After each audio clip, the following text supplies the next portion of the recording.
people like me. You need people like me so you can point your f***ing fingers and say, that's the bad guy. That's the bad guy. That's the bad guy. That's the bad guy. That's the bad guy. That's the bad guy.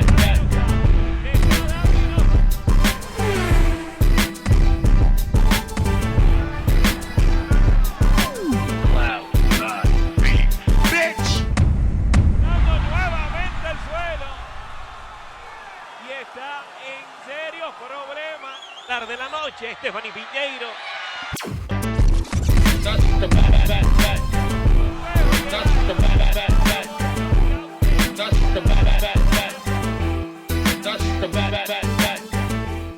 Welcome to the motherfucking relay. We're covering today's top boxing news. With Sky's very good at what she does, like a counter punching, on the back foot counter punching. If you give it a time of day and you let her get her shots off, then of course she's gonna look good. She's gonna be comfortable. Like, do you know what I mean? So that being said, Raven's good at getting on the inside.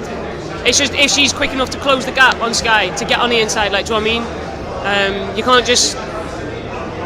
I don't know. It's a tricky question, that is. Good fight. I don't know who I'd put my money on though. I ain't got a clear answer yet. That is former Olympian of Great Britain, Artingstall, one of the few who understands the fight better than most and knows both fighters well enough to know that a lot of those girls Sky fought, while she looked good against them, a lot of them were flat-footed plotters. They didn't have the mobility and the speed of a Raven Chapman. I'm not critical of Sky Nicholson's quality of competition so far. For what it's worth, her quality of competition so far, given the number of fights she has, it shows some ambition, but some opportunity also. That a Diana Vargas, for example, she's not going to be able to keep up with Sky. She's got slow feet. The one fighter that Sky fought that has any semblance of mobility is a back foot fighter in Sarah Mahfoud. That, yes, Sarah can move, but that's when circling away, not closing the distance. Sarah is not a particularly aggressive fighter or an inside fighter like Raven Chapman. Karis understands this better than most. Sky hasn't encountered someone, not yet, that brings everything to the table that Raven brings to the table. That she's got some speed in those feet too, and speed in those hands. She's got angles of her own, a jab of her own, different from Sky's. Combinations too. It's one thing Sky hasn't shown. Any semblance of inside game, any semblance of infighting and combinations, whereas with Raven, that's a regular occurrence. It's not uncommon to see Raven string together 3, 4, 5 punch combinations. Sky doesn't do that. She really doesn't do that. She might occasionally bring over the hard backhand, hard singles. She might occasionally step into her punches, but she's not a combination puncher. By now, most people are familiar with Sky's methodology. On the move, on her toes, single shots, using the jab, occasionally bringing over the backhand and occasionally letting go of a hard counter. She's a pure boxer. You can see that plain as day. The lesser-known Raven Chapman throws shorter punches than Sky Nicholson. Now, you've heard me say this on repeat since the fight was made and even a little while before that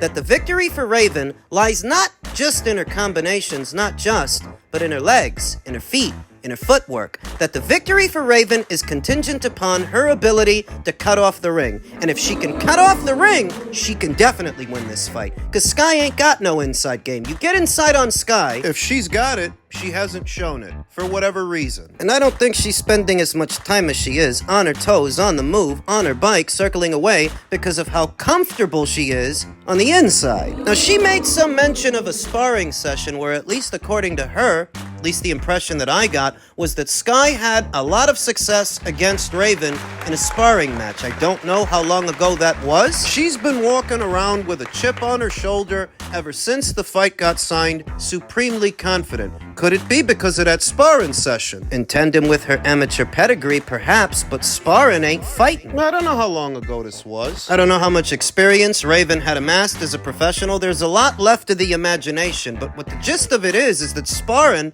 ain't fighting. It's not a real fight anyway. What was the expectation? That Raven's gonna go full stop and try to stop Sky Nicholson in a sparring session? Obviously not. The intensity matters. It's an intriguing fight, and I'm curious to see how is Sky gonna deal with Raven Chapman's foot speed, with Raven Chapman's activity? Because she's a more prolific puncher than Sky Nicolson. Busier in a round, more aggressive. Raven throws comparatively shorter punches than Sky Nicolson, where Sky is prone to throwing straight punches from the outside, bringing over those long levers. Raven's punches are more compact, more tight, so long as she can get on the inside. Sky's not used to getting hit. Even though she's got 2 more pro fights than Raven Chapman, she's not used to taking punishment. How's she gonna hold up if the punches start to land? When the pressure is on and she's getting hit? Or will she somehow manage to avoid getting hit altogether? This is a very intriguing fight. In men's junior middleweight news, veteran boxing scribe Dan Rafael stated, "The WBO tells me they will accept Sebastian Fundora having a voluntary, the agreement that he reached with his mandatory Terence Crawford. He can have an optional, but it cannot be Errol Spence Jr., as he is not in the top 15 ranked standings. Keep in mind, Fundora could still vacate the WBO and fight Spence in defense of his WBC. And we know the WBC is a lot more freewheeling than the WBO. They'll allow it. They're not trying to maintain any bar of standard to preserve the integrity of the sport, if it has any left at all. Remember, these are the same people that were going to give Jake Paul a rank in their rank standings if he beat Tommy Fury. As if Tommy Fury is a somebody. They don't care, but the WBO does. The WBO is calling a spade a spade. Spence does not deserve to fight for an alphabet title. The American media won't say it. The boxing scribes, the journos, that Spence has done absolutely nothing to be afforded a shot at not 1, but 2 alphabet titles at a new weight where he hasn't done anything. Coming off a loss. A lopsided loss at 147 gets you a shot at 2 alphabet titles at 154? So all of those guys that are already at 154, that have been paying sanctioning fees to the WBC and the WBO, you should allow Errol Spence to get a title shot ahead of all of them. Why? The media that are intended to cover the sport and be impartial as they can while they do it. They're not going to say anything. They're not going to say anything about the optics of this. The journalists. They're not going to ask the hard questions. Does it make sense for Errol Spence Jr., over a year out from the sport, coming off a lopsided loss, a knockout loss, should he really be getting a title shot? The podcasters, who perhaps have a bit more liberty than the boxing scribes, they're not going to ask their subscribers or ask themselves, why does Sebastian and his team, why do they want to fight the guy that Crawford beat up more than they want to fight Crawford? It's what Sampson said right after the Tim Tszyu fight. He said Crawford would have to wait. That was weeks ago, months ago, and I don't see enough people laying into Sampson Lukowicz, laying into Sebastian Fundora for him having said that.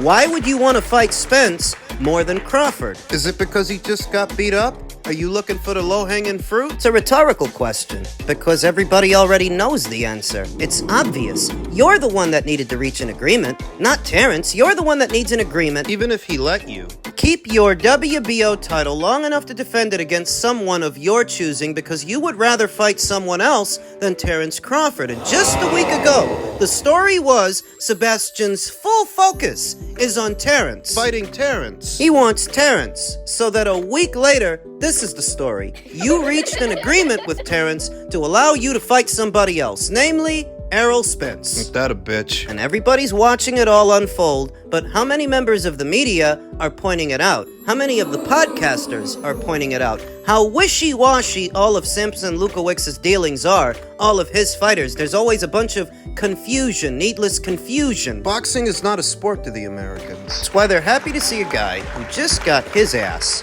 kicked up and down the ring from pillar to post, 3 knockdowns and a knockout. It's not a sport to these people, and I'm not just talking about the folks at the ground level, the people that cover the sport as well, because they should be doing this. They should be the main ones pointing this out. If you have a column on a boxing scene or a podcast on a Sirius XM or a YouTube, Rumble, from the moment that Sampson Lukowicz said that Terence would have to wait because they want to fight Spence, you guys should have been all over it, and you're not. because you refrain from criticizing anything involving Al Heyman, his PBC, and his PBC fighters, no matter how farcical it is. So the WBO might end up stripping Sebastian if he goes through with it, and I think he might because he likes his chances in the fight, because he'll still have at least one alphabet title. The WBO will go to Terrence. He will be elevated to full champion. He'll be a unified champion at 154, and his detractors will try to criticize him for it when it's Sebastian who wants to fight Spence. Even if it costs him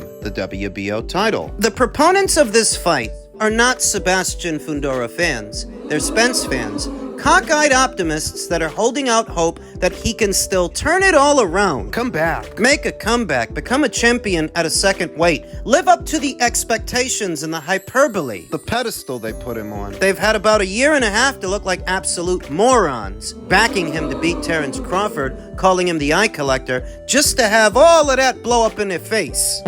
They want redemption of some kind. They're hoping that if Errol is fast-tracked to a world title opportunity, he'll live up to their expectations. But that's blind hope. This looks more like a suicide mission. Looks more like Errol is cashing out. He wants one more payday from boxing before he bows out. You guys want it to be more than that. I've addressed all the people that won't say it, but I will. This is a shitty fight. Spence don't deserve no title shot. It doesn't matter if he had titles at 147. This is 154. You lost. You got destroyed in your last fight. That gets you a shot at 2 belts because it shouldn't, and the WBO's not about to let it happen. I applaud them. There's gotta be some kind of standard. On your watch, boxing would become a complete joke, and it's almost there. The people that want to see Errol get this shot, those are the same people that are urging Inouye to move up from 122 up to 135. For a Gervonta Davis fight, so that Gervonta don't have to move up nowhere. Those are the same people that are pretending the Lamont Roach fight is pay-per-view worthy. It's the same people. It's always the same people. Boxing don't need people like you, because you don't spend no money anyway. Boxing in America ain't what it used to be because of you guys. You should go watch a different sport. Bare knuckle boxing. Why don't you go watch bare knuckle boxing? MMA. K1. Kickboxing. Why don't you get the hell out of here? Boxing would be a lot better without you guys around. You wouldn't be missed, because you don't spend no goddamn money anyway. And finally, in men's light heavyweight news ahead of this weekend's mega match, Artur Beterbiev will not talk about Canelo Alvarez or David Benavidez until after the Dimitri Bivol fight. He's not one of these guys who's chomping at the bit to fight a big name in America, a big name somewhere else. He's just not that kind of fighter. He's stoic.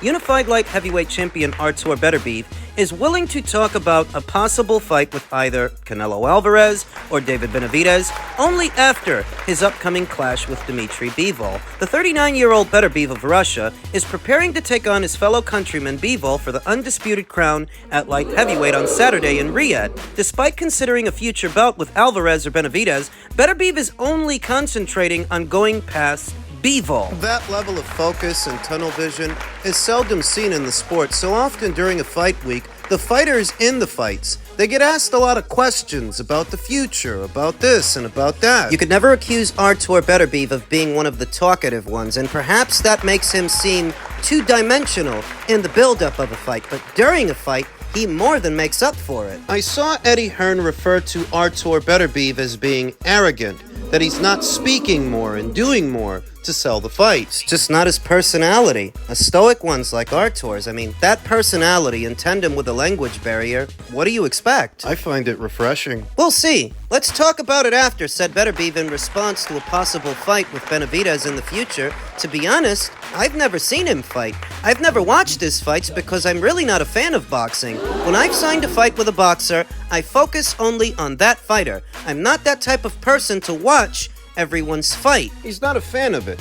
It's consumed his life for years. The sport of boxing in the amateur ranks, the paid ranks. You don't often hear that from a fighter, that they're not a fan of the sport they actively participate in, but maybe for Artur, he's already given so much to the sport, he doesn't want it to dominate every aspect of his life. outside of the ring. It's worked for him. Different strokes for different folks. Some fighters, they like to take it all in. The spectacle, the trash talk at the press conferences, the big lights, The pundits, the plaudits, the critics. the praise, all of it. I notice some fighters like that more than others. Artur is that rare fighter that's only really in it for the fighting part of it. The rest of it, you can keep it. Commenting on a possible fight with unified super middleweight champion Canelo Alvarez, Beterbiev said that would be another matter altogether. It's a different movie. We need to watch this movie first, and then we can talk about that after. I never predict the next fight. We'll see. I'm not someone who will predict my future fights. I'm a simple boxer,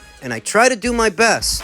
I will do my best. American influence on boxing for decades has led to this idea that for you to be a big-time boxer, you have to have a big personality and big charisma, big trash talk. But for all of the big talkers, the Cassius Clay types, you have the George Foreman types, the Sonny Liston types. Artur is cut from that cloth. The strong, silent type, not one to mince very many words ahead of a fight. He'll let his fists do the talking. The strong, silent type. Right. In an era full of wannabes, wannabe Mayweathers, wannabe this and wannabe that, Artur is a breath of fresh air. Perhaps it's a blessing that he doesn't watch much boxing and it's not influencing him and how he behaves. He beats Canelo.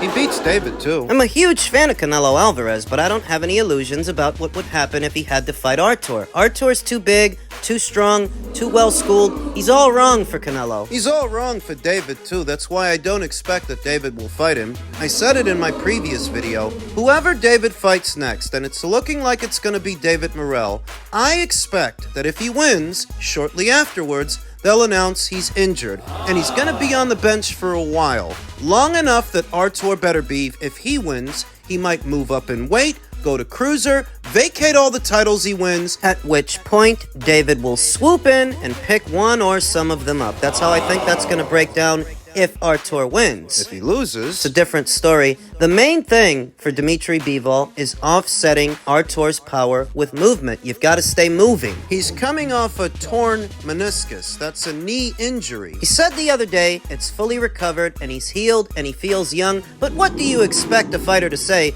going into a fight like this? So, of course he's going to say that. Movement is life for Dmitry Bivol. Movement is key. Want to make Artur Beterbiev earn every bit of real estate you can. It's not easy. I have Dmitry Bivol winning the fight tenuously. I have him winning a points decision, but I wouldn't be at all mad if Artur won and he proved me wrong. I love the mythos around this guy. He's a character. Not necessarily in the charismatic sense of the word, but in the menacing sense of the word. He doesn't have to say much to be intimidating, doesn't have to do much. The reputation he's amassed over the years, that's enough. Without him saying anything. Yes, boxing needs these kinds of characters just as much as they need the boisterous trash talkers. But it's harder to be a guy like Artur than it is to be a trash talker. It's harder to be a guy whose reputation is amassed by what you do in the ring. Because that's not a facade. It's not a stage act. It's not a front you're putting on. It's based on your ability. It's all based on what you can do, which is what's most important.